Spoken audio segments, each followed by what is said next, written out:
sonda, ¿ya? ¿Y qué se hace con la sonda?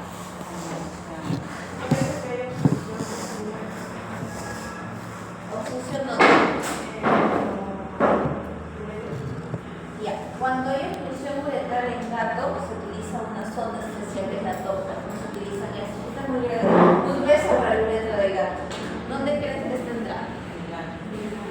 En el golpe, ¿no? Entonces, ajá, exactamente, se está haciendo un enema, ¿ya? Si hay una obstrucción, pero en este caso una obstrucción a nivel del golpe, ¿ya? O sea, ahí probablemente estos pacientes tienen fecas muy secas, muy compactas, que no tienen la facilidad de poder salir, de poder impulsarse, ¿no? Y se está realizando un enema. Sí, por ahí he escuchado, pero no sé, algunos que usan conferimiento en este caso hasta conferir. Sí, la Coca-Cola. O sea, la búsqueda del enema es hidratar las vías, la feca, ya, para poder facilitar su expulsión, ¿no? Y bueno, ¿no? La Coca-Cola, por los compuestos químicos que tiene, lo que realiza es eso, ¿no? Generar como un efecto explosivo, porque igual, ¿no? Por ejemplo, has visto, no sé si has visto esos experimentos que le ponen una pastilla de bicarbonato de sodio y la gaseosa que salía. Algo similar es lo que sucede ahí, ¿no? Pero evidentemente, pues, no es la idea, ¿no? Utilizar la gaseosa, pero sí, lo he visto incluso cuando yo empecé a ejercer, ¿no? De médicos mayores que yo. Evidentemente, para hacer un enema hay soluciones especiales y a su vez también se puede utilizar lo que es el cloruro de sodio, ¿no? Porque en realidad lo que busca el enema es lubricar y hidratar la feca para que se pueda desagregar y poder facilitar su eliminación. ¿Qué observamos acá? Vómito. ¿No? Entonces, aquí más bien, ¿qué es lo que buscamos? ¿Qué es lo que puede ser dañado? ¿Qué es lo que vamos a buscar solucionar aquí en el paciente? Debe estar deshidratado. Ajá, entonces hay que tener en cuenta, ¿no? Paciente con vómito puede tener deshidratación, puede tener también irritación a nivel del estómago. El estómago se va a erosionar quizá, ¿ya? Porque igual hay producción de ácidos clorhídricos, este paciente no come, ¿no? Y así como los ácidos clorhídricos empiezan a segregarse a nivel del estómago, cuando hay vómito, ¿qué pasa con los ácidos clorhídricos? También sale, ¿no? Entonces ese esófago también se puede ver erosionado cuando hablamos de vómitos muy seguidos, ¿no? Y este paciente de aquí, diarrea, ¿no? Tiene diarrea y evidentemente el problema aquí, ¿dónde están las vías digestivas? ¿De qué parte? Caudales, ¿no? Las más caudales, ¿no? A nivel del colon, principalmente, para que haya un problema de diarrea. Muy bien, entonces, el resultado de la sesión es que el estudiante va a tener la capacidad de poder reconocer y comprender la importancia de los efectos clínicos de los fármacos a nivel digestivo. Entonces, estos son más o menos los temas en los que los hemos dividido. Muy bien. Sí. Sí, así es. Claro. Sí. Ok. ¿Qué es la émesis? La émesis es la capacidad de vomitar, ¿ya? Hay algunas especies que sí tienen esa capacidad, que tienen esa capacidad, y hay otros que no. Entonces es importante también eso tenerlo en cuenta porque uno, nos define los signos clínicos de muchas enfermedades. Dos, de esa manera nosotros sabemos qué tipo de fármaco sí se puede utilizar en cada especie, ¿no?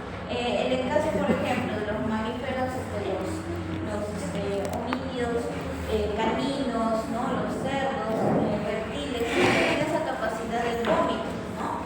En cambio, los vacunos, los equinos y los conejos xenomorfos no tienen esa capacidad, ¿ya?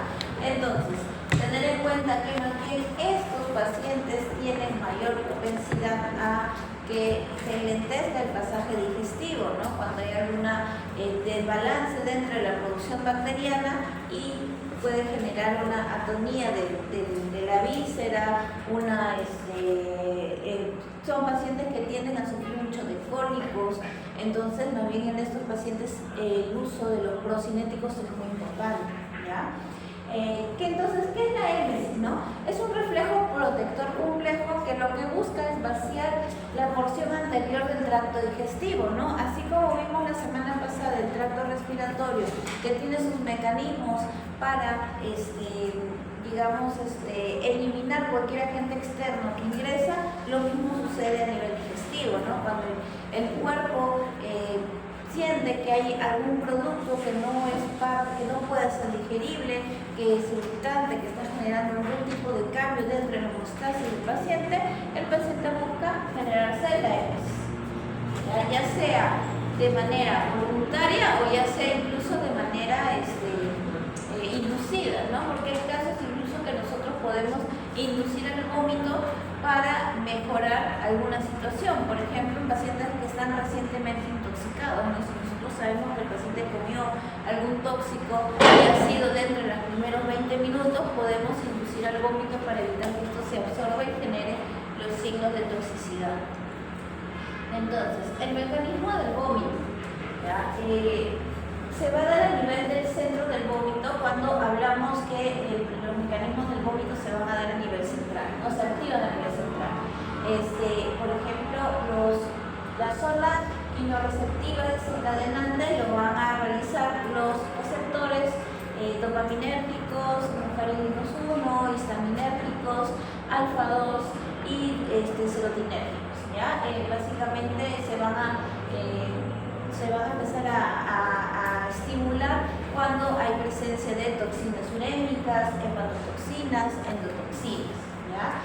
A nivel de la corteza cerebral se puede dar por estímulo de situaciones de estrés o de ansiedad, y a nivel del síndrome vestibular lo vamos a ver que se activa el centro émico cuando tenemos algún tipo de movimientos bruscos o situaciones que tengan que ver con el equilibrio del paciente.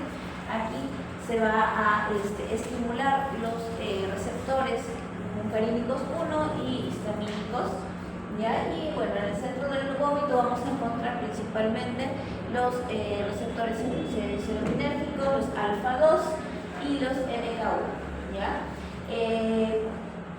A nivel periférico podemos observar que en el estómago y en el hígado pueden haber receptores que van a transmitir la información hacia el sistema nervioso central para estimular el efecto del vómito, que lo pueden dar la necrosis celular, efectos inflamatorios, toxinas, la distensión del estómago, radiación, quimioterapias, ¿no? Van a transmitir a través de los receptores dopaminérgicos, serotinérgicos, muscarínicos 2 y el NK1, ¿ya?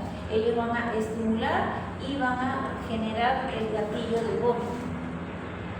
Entonces, vamos a hablar primero de los fármacos antieméticos, ¿ya? Que son fármacos que van a regular el vómito. A nivel central van a bloquear la estimulación quimiorreceptora, ¿ya? Donde se va a activar el centro del vómito, principalmente con los receptores dopaminérgico 2, histamínicos, antimuscarínicos y antagonistas serotinérgicos. Vamos a hablar primero de los antagonistas dopaminérgicos 2, ¿ya? Aquí tenemos las benzamidas, ¿ya? Digamos, fármacos bastante conocidos, la metoclopramida, que muy aparte a inducirme a anular el estímulo del vómito, también me va a ayudar como un procinético, ¿ya? Entonces, ¿en qué me va a ayudar? Me va a ayudar cuando hay la situación de vómitos generados por fármacos, ¿ya? Por toxinas, por úlceras pépticas y en casos de gastritis, ¿ya? La dosis que vamos a utilizar tanto en llanino como felino es entre 0.1 y 0.5 miligramos por kilo, ya sea por vía oral, subcutánea o intramuscular. La frecuencia puede ser cada 6, cada 8 o cada 12 horas, dependiendo de la intensidad de la frecuencia de vómitos, ¿ya? Si tenemos pacientes vomitadores muy constantes, incluso podemos combinarlos con otros tipos de fármacos que nos van a ayudar contra la émesis y que tienen una sensibilidad con otros receptores, pero sí podemos también y a su vez aumentar la frecuencia de uso, ¿ya? Se puede utilizar en infusión continua también este tipo de fármaco. Se puede elaborar a 0.01 a 0.2 miligramos por kilo por hora, ¿ya? Por ejemplo, en gatitos, en animalitos que tienen constantes vómitos, por ejemplo, en gatitos se puede hacer una infusión y de esa manera va reduciendo el estímulo del vómito hasta que vayamos regulando lo que ha gatillado el inicio del vómito. Otros antagonistas dopaminérgicos, las fenotiacinas. Habíamos hablado de las fenotiacinas cuando habíamos visto el sistema nervioso central, los fármacos anestésicos. Estas fenotiacinas, por ejemplo la cipromacina, lo que va a hacer es bloquearme el receptor dopaminérgico 2, ¿ya? Y de esta manera me va a antagonizar a la dopamina. En felinos podemos utilizarlo para buscar el efecto antiemético en una dosis de 0.5 miligramos por kilo, ya sea intramuscular subcutáneo, cada 8, cada 6 horas y por vía oral de 2 a 4 miligramos por kilo cada 24 horas. En el caso del canino, si la dosis es un poco más baja, de 0.2 a 0.4 miligramos por kilo, intramuscular o subcutáneo cada 6 o cada 8 horas y por vía oral de 3.3 miligramos por kilo cada 6 horas o cada 8 horas, ¿ya? Obviamente tenemos que tener en cuenta los efectos principales de este fármaco, ¿no? Para poder tener en cuenta si es necesario que lo utilicemos como parte de nuestra estrategia, ¿no? Porque las fenotiacinas, ¿qué es lo que me genera, ¿no? Las fenotiacinas son varios hábitos, ¿ya? Pero principalmente las fenotiacinas lo que hace es tranquilizarme y dependiendo de la dosis, incluso en dosis altas, puedas sedarme al paciente, ¿no? Entonces, dependiendo del origen del vómito, se podría considerar utilizar este fármaco, pero no sería de mi primera elección para manejar vómitos.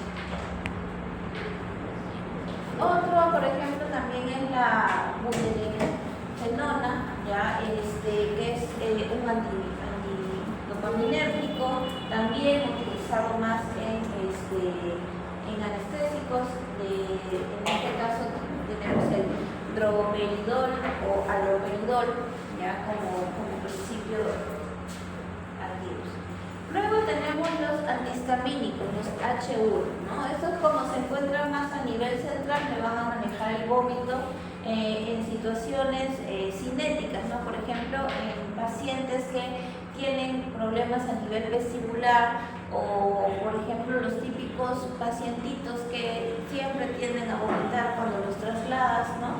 Son pacientes que son muy sensibles a los cambios de movimientos y pueden generar el émesis, ¿no? Entonces, en ese tipo de pacientes me funciona muy bien ese tipo de fármaco, ¿ya? En este caso estamos hablando del difenidranato, de la difenidramida. En caninos y felinos se va a utilizar la misma dosis, ¿no? De 2 a 5 miligramos por kilo cada 6 o cada 8 horas, y se puede también tener en cuenta que también se tiene que aplicar, si se aplica a nivel intravenoso tiene que ser lento, ¿ya? Y a nivel intravenoso lo vamos a aplicar cada 12 horas. En el caso, por ejemplo, de prevenir algún vómito por movimiento, se puede dar una media hora antes de inducirlo al movimiento, ¿ya? Antagonistas muscarínicos 1. ¿Ya? En este caso son los anticolinérgicos, ¿no? Los anticolinérgicos que van a actuar a nivel central está la atropina, la escopolamina, la isopropamina, y a nivel periférico está el glicopitrolato, la propanterina y la aminopeptimida. Básicamente nos va a ayudar a reducir los espasmos abdominales, ¿ya? Esos espasmos también nos van a estimular a la producción, a la generación del vómito, ¿no? Y tener en cuenta que su uso es reducido, ¿no? Básicamente porque uno de los principales signos clínicos que se van a evidenciar o tener mucho cuidado con el hecho de que un anticolinérgico, ¿qué es lo que me va a generar?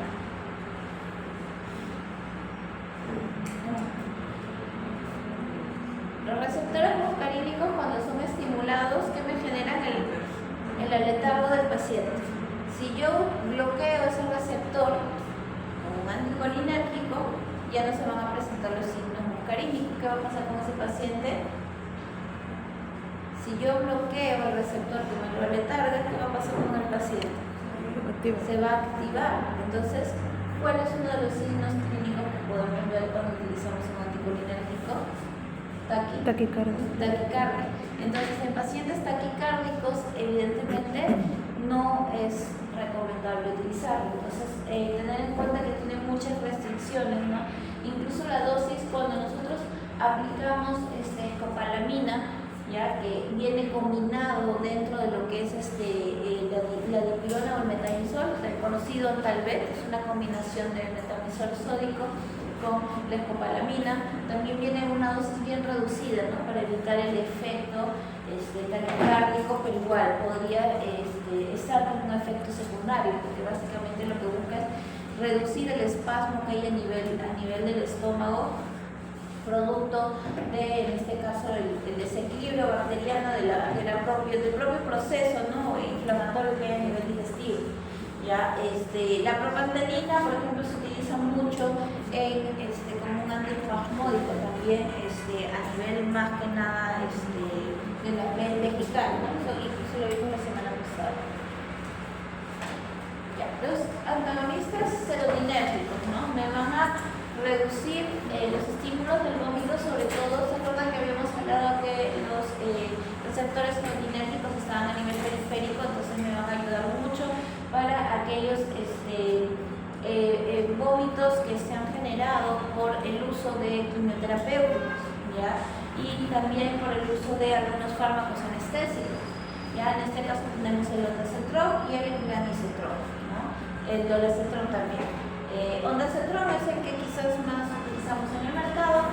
Lo podemos utilizar en una dosis de 0.1, 0.2 miligramos por kilo subcutáneo. Se puede utilizar cada 8 horas, cada 12 horas y por vía oral sí cada 12 horas a cada 24 horas. ¿Ya? En una dosis de 0.1 a 1 miligramos por kilo.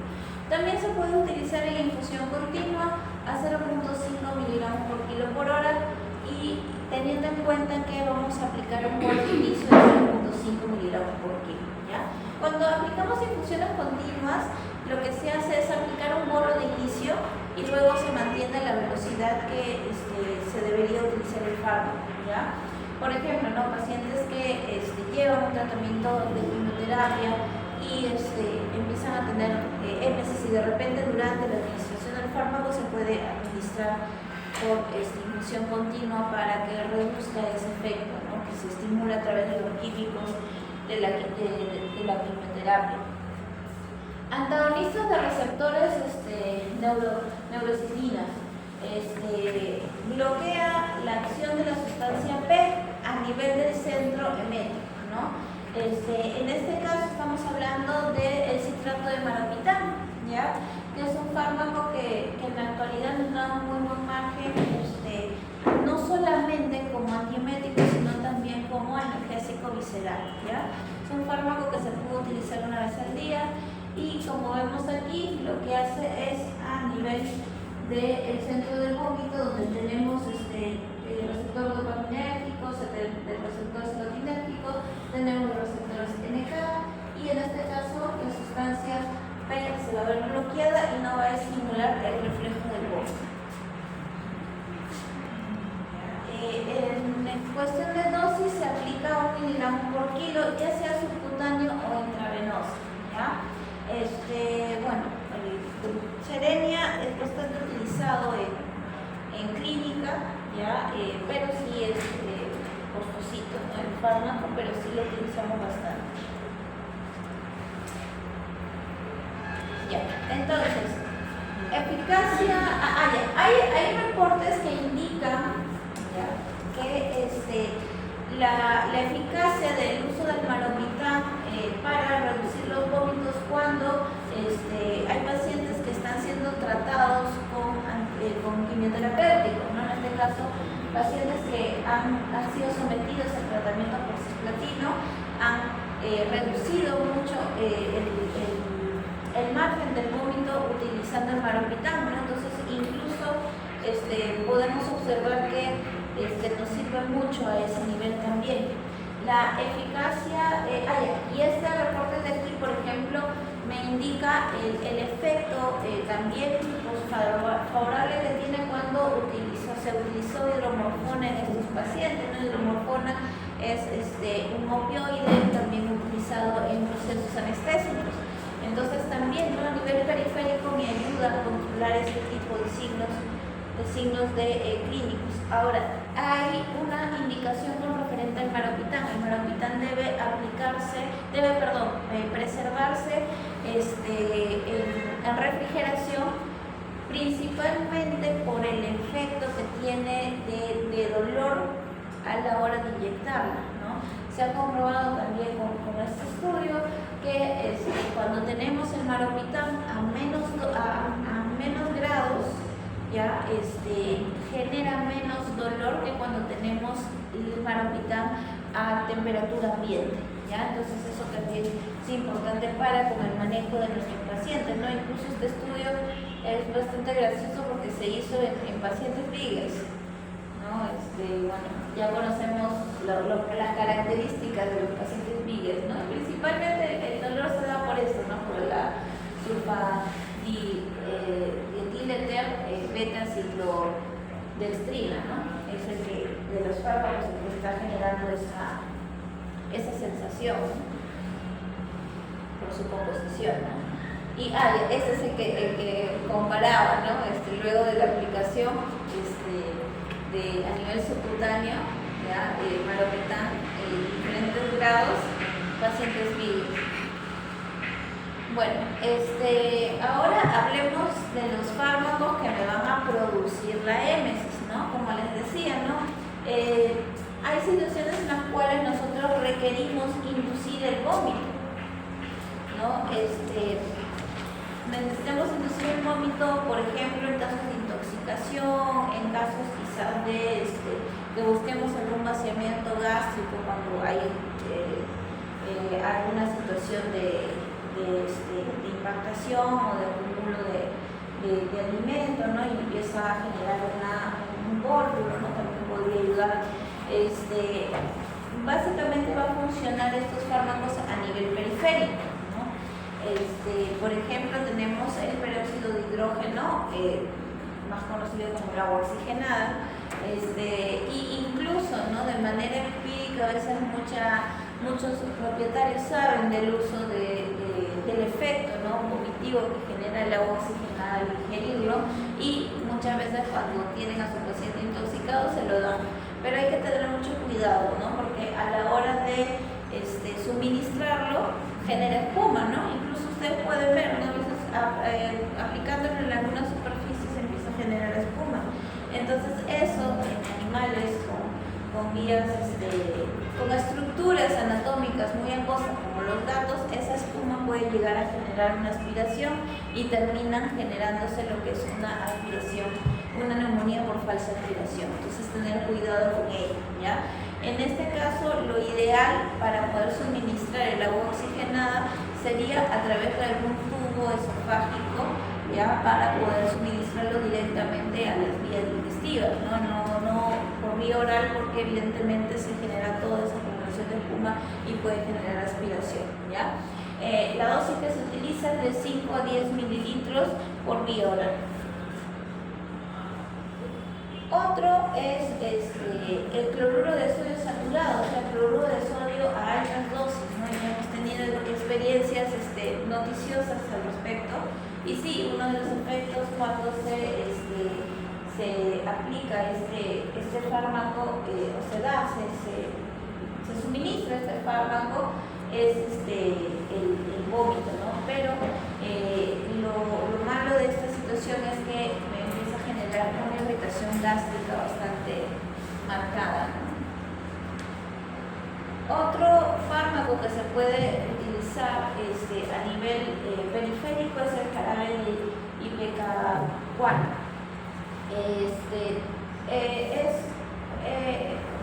Se utiliza, es un químico que se saca de una planta, ¿ya? citrotría y pegacuana. ¿Ya? La dosis que se da es de 1 a 2.5 mililitros por kilo por vía oral, y en felinos sí tener cuidado porque puede generar efectos de toxicidad, ¿no? Los felinos son muy sensibles a muchas plantas, entonces hay que tener cuidado con ello, ¿ya? Se puede aplicar en felinos de 1 a 3.3 mililitros por kilo por vía oral, ¿ya? Tener en cuenta que no se debe exceder de 15 mililitros en el perro, ¿ya? Porque sí puede producir, porque sí se va a tener que hacer incluso un lavado gástrico, ¿no? Para evitar los efectos de toxicidad que se puede dar, ¿ya? Ahora, si vamos a nivel central, ¿ya? Fármacos que pueden generar el efecto de la émesis, algunos opiáceos, ¿ya? Aquí tenemos como ejemplo la apomorfina, pero la morfina también nos puede generar émesis, ¿ya? Bueno, tiene una pobre absorción oral, parenteral en 10 minutos y conjuntival a los 20 minutos se va a empezar a dar el efecto. Obviamente contraindicado en gatos porque ya sabemos que los opioides en gatos pueden generar efectos de excitación en algunos casos, ¿no? Entonces los opioides hay que utilizarlos con mucha mesura en el caso de gatos. ¿Ya? Caninos, lo que es su dosis de 0.04 mililitros por kilo intravenoso, si se aplica intramuscular o subcutáneo se aplica 0.08 a 1 mililitro por kilo, y a nivel conjuntival se puede aplicar 0.25 miligramos. ¿Ya? No se reconoce el uso en gatos básicamente porque altas dosis, justo lo que les decía, no puede generar excitabilidad y hipersensibilidad, hiperactividad en gatos. Otro fármaco que puede generar émesis, la silacina, ¿no? La silacina es una agonista de receptores alfa-2. En el área postrena es donde va a actuar, ¿no? Se encuentran los receptores alfa-2 y es bastante efectiva en gatos, ¿no? En gatos sí se va a ver más efectivo ese efecto de émesis, ¿no? Con el uso de alfa-2 agonista. No es tan efectivo en perros, ¿ya? Pero en gatos a los 15 minutos sí se puede ver el estímulo del perro, ¿ya? Se debe utilizar a 0.5 miligramos por kilo intramuscular, ¿ya? Para poder generar la émesis. Pero sí, dependiendo la dosis en algunos perros, pero no es muy común, también puede generar el perro. Ahora, tenemos este fármaco que es el ropinirol, ¿ya? Es un agonista dopaminérgico 2. La dosis se aplica a nivel conjuntival, ¿ya? De 2 a 15 microgramos por kilo, ¿ya? ¿Cuál es lo impactante de este fármaco? Que es un fármaco elaborado especialmente para inducir vómito en perros. O sea, es un fármaco que se ha hecho para esa finalidad, ¿no? El origen, digamos, del fármaco es que es un tipo de ungüento ocular que se utilizaba en humanos, pero se identificó que en los perros activaba el gatillo del vómito, entonces se ha elaborado, digamos, el fármaco especialmente para esos casos. Entonces tú puedes dar o indicar ese tipo de fármacos si lo que buscas es la émesis del paciente, porque es un fármaco especial para eso. Después tenemos los anti-cialogogos, que son los fármacos que me van a reducir los efectos de cialorrea, ¿no? Tenemos tanto, en este caso, los anticolinérgicos, ¿no? El glicopirrolato o la atropina. Pero como ya habíamos dicho anteriormente, tener en cuenta que se deben utilizar en dosis bajas, porque uno de los efectos que me va a generar siempre un anticolinérgico es la taquicardia, ¿no? Entonces en pacientes taquicárdicos, por ejemplo, no debería estar indicado, o en una subdosis muy pequeña para reducir un poco el efecto de la cialorrea. Ahora hablemos de fármacos que se utilizan a nivel gástrico, ¿ya? Principalmente lo que buscamos al usar fármacos que se aplican a nivel gástrico es proteger la mucosa gástrica, ¿ya? Entonces, cuando tenemos situaciones de úlcera, buscamos la protección de este órgano, ¿no? Porque se puede dar una úlcera, se puede dar en situaciones de estrés, por una dieta inadecuada, por enfermedades metabólicas, cuando hay una hiperacidez gástrica, ya sea por suministro de alguna solución o por los efectos, las consecuencias de los efectos anteriores, secuela de terapia de fármacos, ¿no? Por ejemplo, si utilizamos fármacos que me bloquean la COX-1, me van a generar una reducción de la protección del estómago y por consiguiente va a haber una potencial formación de úlceras, ¿no? Ahora, esta úlcera lo que va a generar es un desbalance a nivel del ácido clorhídrico y de la secreción del moco, ¿no? Entonces, acá podemos ver, por ejemplo, ¿no? Cómo a nivel del estómago podemos encontrar receptores histaminérgicos, receptores muscarínicos y receptores para la gastrina, ¿no?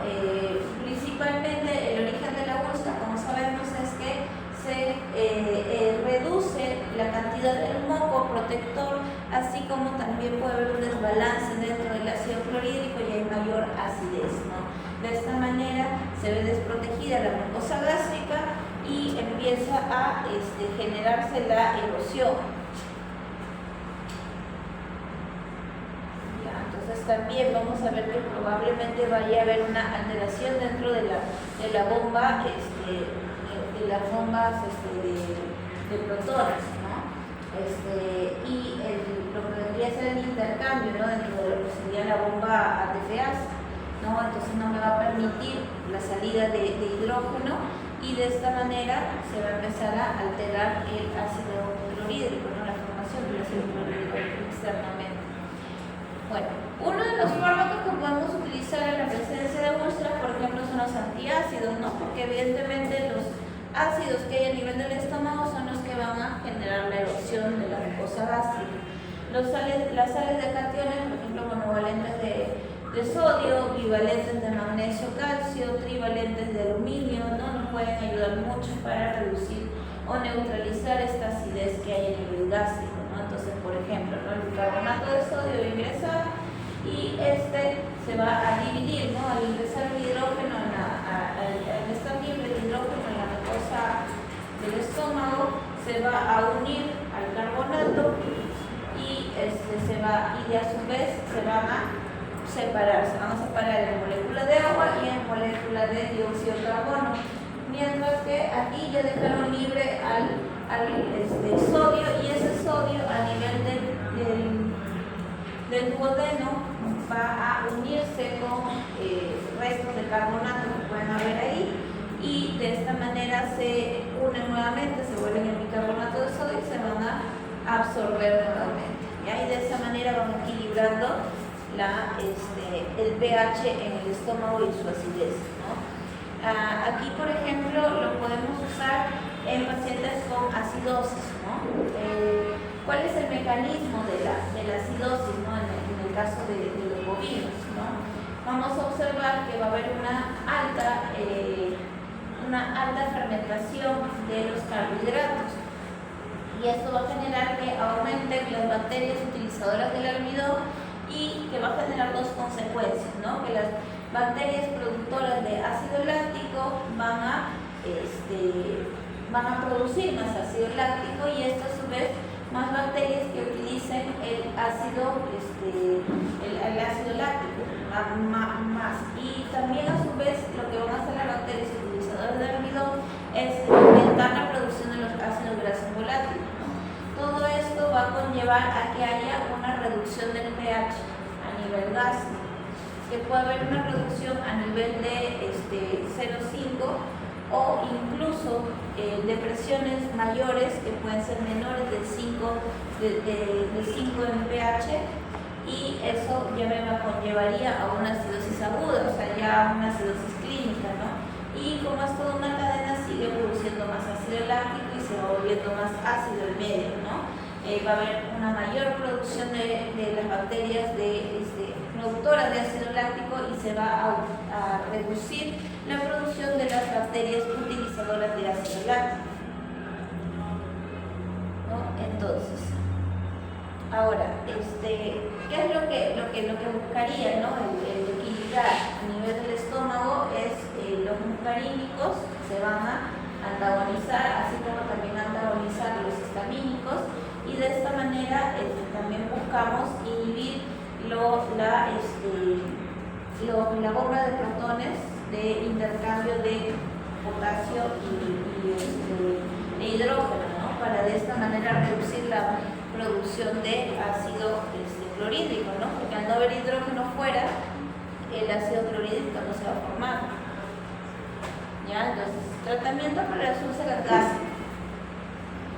Podemos utilizar antagonistas de los receptores histaminérgicos que van a bloquear la acción de la histamina a nivel de los receptores ubicados en las glándulas del estómago, también funcionan a nivel del corazón, ejerciendo antagonismo de tipo competitivo, ¿no? Entonces, como vemos aquí, la histamina se posa y me va a inhibir la bomba de protones, lo cual va a hacer de que ya no salga al lumen el hidrógeno.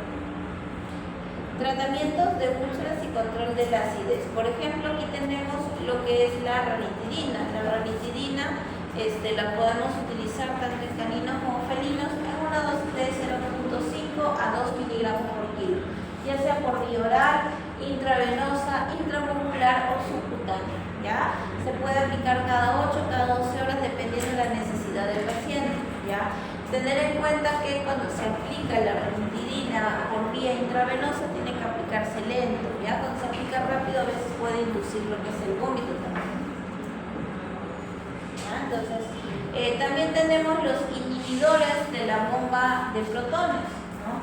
En este caso tenemos al omeprazol, ¿no? Y el omeprazol, recordar que es un profármaco, entonces el omeprazol va a ingresar a nivel del estómago cuando tenemos un efecto de acidez, en donde se activa y se convierte ya en el principio activo, que lo que va a hacer es reabsorberse, volver a ingresar al estómago y ahí va a bloquearme la bomba de protones, evitando también el intercambio de hidrógeno y potasio, lo cual hace que retenga el hidrógeno, no sale al exterior, al lumen, ¿ya? Y no se va a formar mayor ácido clorhídrico y va a empezar a bajar, aumentar el pH.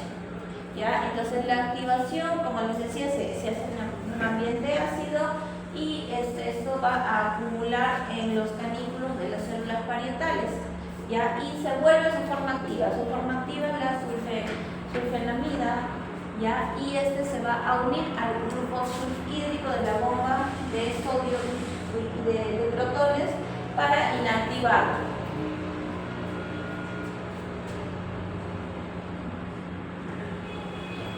Otro inhibidor de la bomba de protones, por ejemplo, puede tener presentación de gel que se utiliza bastante en caballos, ¿ya? La aplicación oral, tenerlo en cuenta que hay que darla antes de que ingiera alimento, 1 o 2 horas, o sea, antes que empiece a producirse los ácidos clorhídricos. Los ácidos clorhídricos se producen como si fuera un reloj, ¿no? Entonces, se van a producir a medida que hay la necesidad de poder hacer la digestión. Entonces, como hay un hábito por horas, se regula por horas. Entonces, lo damos antes para que nos reduzca esta acidez.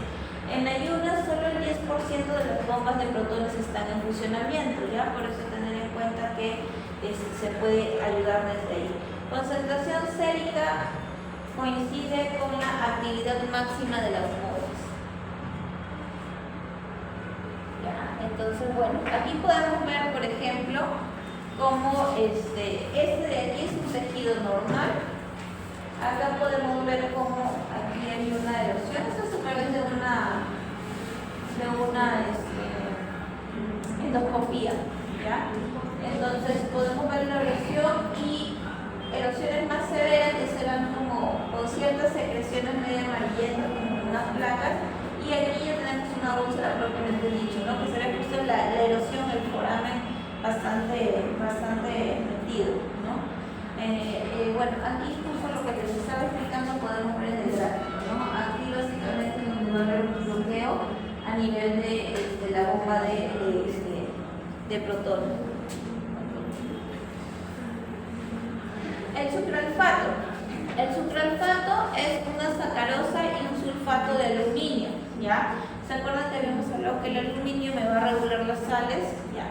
Y la sacarosa van a en conjunto generar lo que sería la protección o la cobertura de la mucosa gástrica, y a su vez también me van a cambiar el pH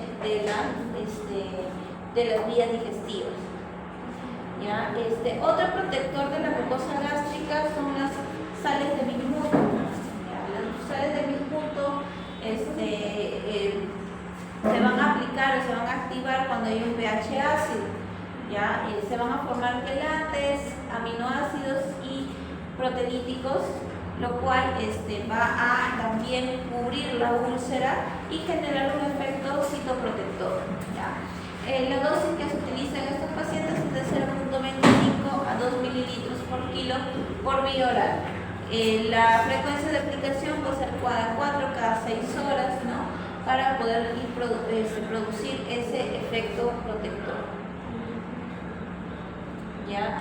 Así como también hay ese efecto protector, también nos va a ayudar a regular la defecación, la frecuencia de defecación. En el caso de los gatos, estas sales de bismuto, en este caso su salicilato, va a reducir la producción de las prostaglandinas, ¿no? Entonces esto lo que va a hacer es ir, digamos, a nivel del efecto local, ¿no? Las prostaglandinas que se producen por la inflamación, ya es lo que va a reducir, y por consiguiente se va a dar un efecto antiinflamatorio. Entonces, para el tratamiento de las úlceras también tenemos los análogos de las prostaglandinas, ¿no? Que van a prevenir el tratamiento de úlceras asociadas al ICOX, ¿ya? Y tener en cuenta que no se debe utilizar en pacientes con preñez, porque también genera lo que es el aumento de la contractibilidad uterina, ¿no? Y puede generar un sangrado. Entonces, en pacientes que están en preñez podría generar abortos, ¿ya? Puede generar diarrea, dolor abdominal, por lo mismo que empieza a aumentar la motilidad, ¿no? Incluso vómitos. Entonces también tendría que tenerse en cuenta la necesidad de su uso de este fármaco, ¿no? ¿Qué es lo que su principio activo? Vemos que la prostaglandina va a ir hacia los receptores de las células parietales, y esto me va a bloquear o inactivar la bomba de hidrógeno y potasio. Ya. Entonces, ya. ¿Hacemos un receso, unos 10 minutos para continuar? Sí, ya.